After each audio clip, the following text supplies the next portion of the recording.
نحمده ونصلي على رسوله الكريم اما بعد فاعوذ بالله من الشيطان الرجيم بسم الله الرحمن الرحيم رب اشرح لي صدري ويسر لي امري واحلل عقدة من لساني يفقهوا قولي۔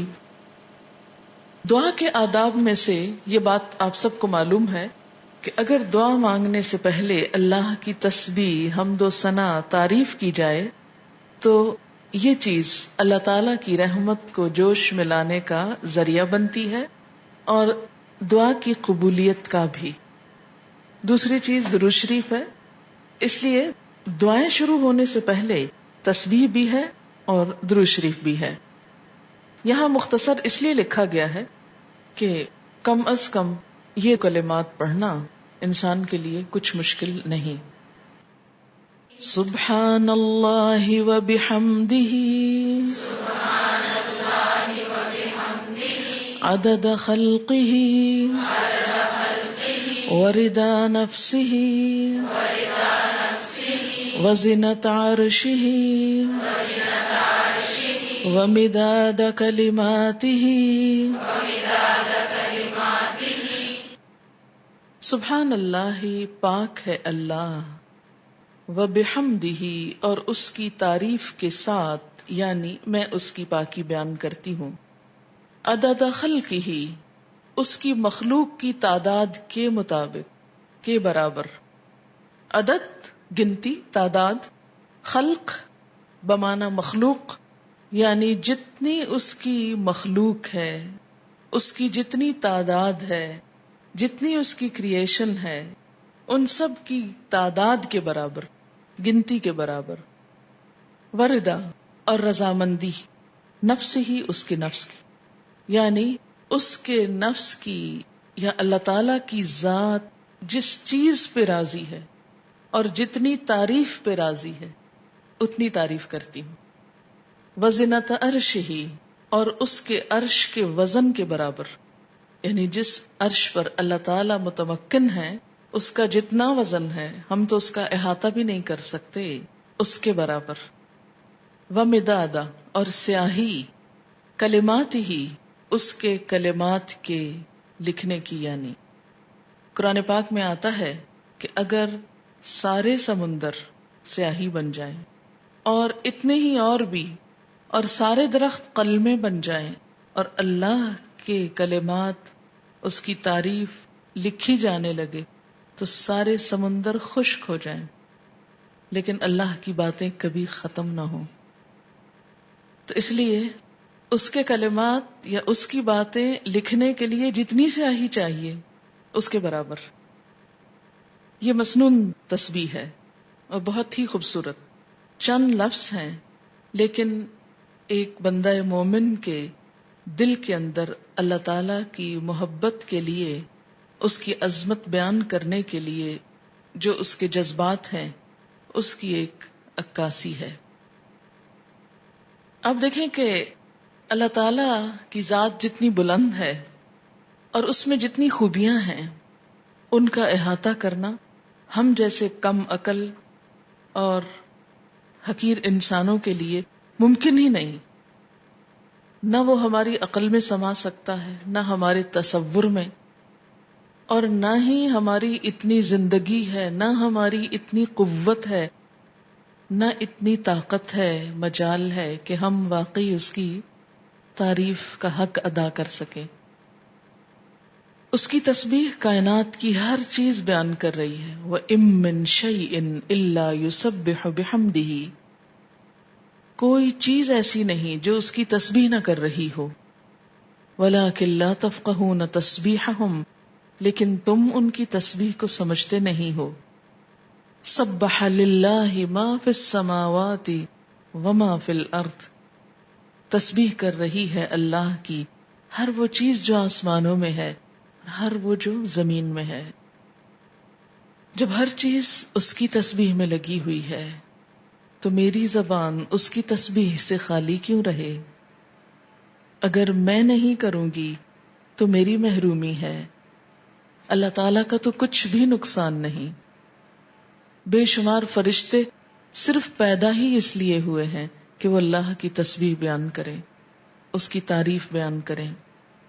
اس لیے تسبیح کرنا سراسر خود انسان کے اپنے فائدے کے لیے ہے.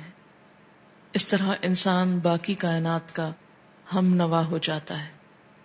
جس ذات سے جتنی محبت ہوتی ہے اس کے لیے الفاظ کا چناؤ اتنا ہی مشکل کام ہوتا ہے، اور اللہ کی تعریف کے لیے الفاظ کا چناؤ ہم عام انسانوں کے بس میں نہیں. اس لیے ہمیں لازمی طور پر سہارا لینا ہے نبی صلی اللہ علیہ وسلم کے الفاظ کا. تو آپ نے جو الفاظ سکھائے مسنون بھی ہیں اور بہت جامع بھی ہیں. آپ صلی اللہ علیہ وسلم کی یہ خصوصیت تھی کہ انما اوتیت جوامع الکلم، مجھے جامع کلمات عطا کیے گئے ہیں. آپ صلی اللہ علیہ وسلم کی گفتگو کی ایک خوبی تھی کہ کم الفاظ میں بڑی بات کہہ سکتے تھے.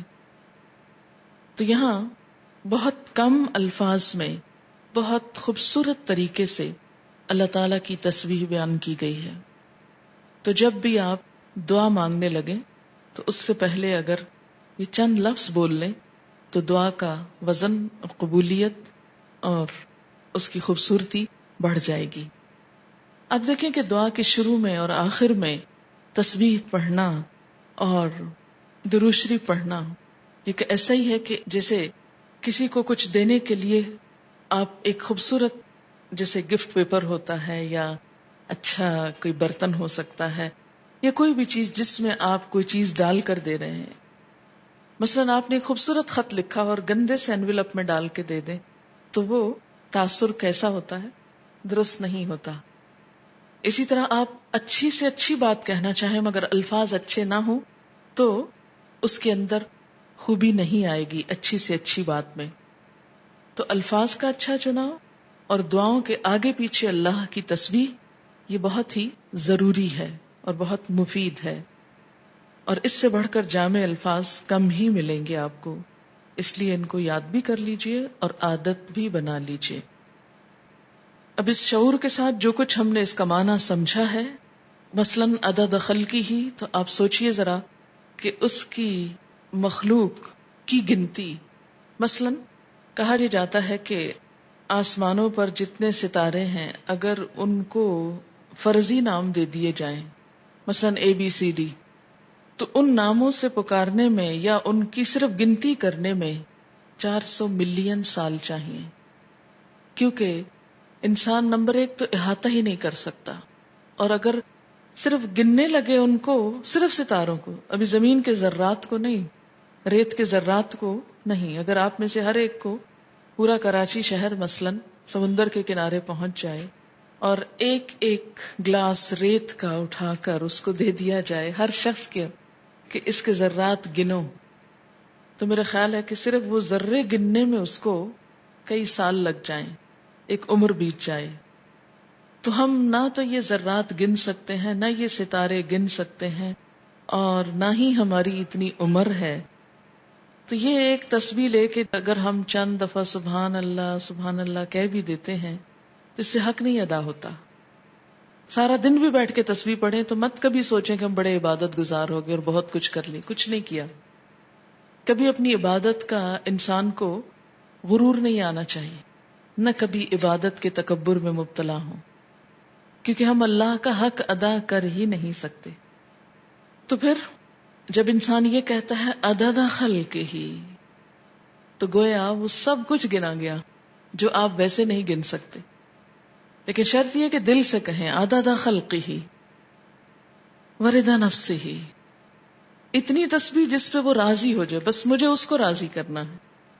میں جب تک تسبیح کروں گا جب تک وہ راضی ہو جائے، اس کی رضا کے برابر. وزنۃ عرش ہی، اور وزن میں اس کا عرش، اس سے وزنی کوئی چیز نہیں، اور اس کے کلمات لکھنے کی سیاہی کے برابر. وہ کتنی ہے اس کا احاطہ بھی ہم نہیں کر سکتے.